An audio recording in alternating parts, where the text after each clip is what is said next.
Morning. Time check. It's 1:31 in the morning. 1:42. And we're bound to somewhere. Duty now. Uniform. Time check 6:54 na. So na meron din. Ako rin ibilin ng signature ha. Oh, ito na may padulong, guys. Bye. One na lang kanila.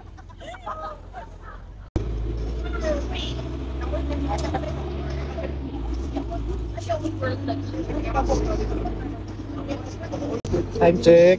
It's 7:35. We arrive in Logun. Logun, ma'am. So welcome to Carnasa.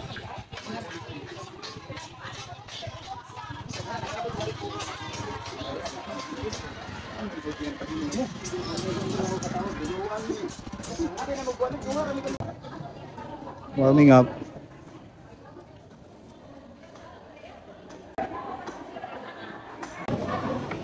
Situation now, alas 2. Speakers taas kayo, ang panay, ang maruwi na linya.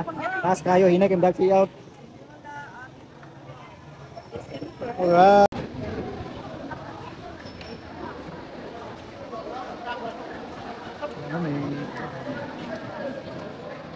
Time check, it's 2:43 now guys. And look at the crowd. This is around 1,600 ka beneficiaries. And look at that. Hapit na mahuman. Minarami bisita later. Nami atoon para sa mga bedridden. Kadayon sa.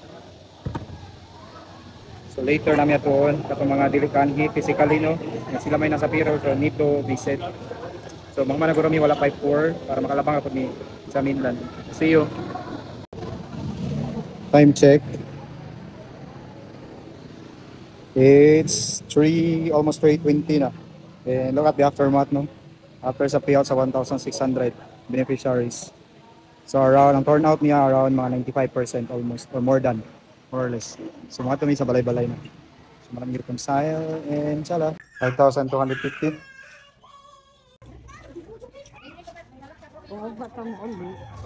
Si Uma.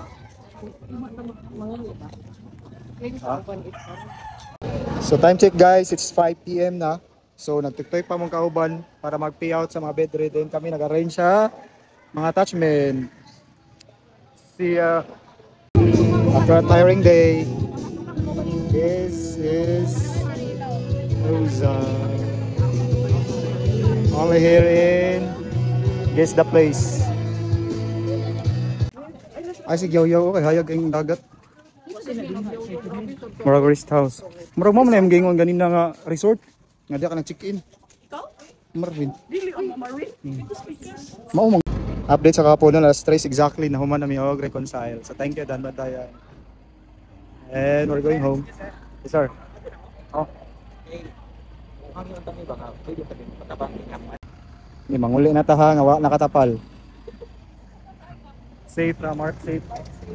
Bye. Uli na may after the 7,000 plus nagibayaran. Bye bye.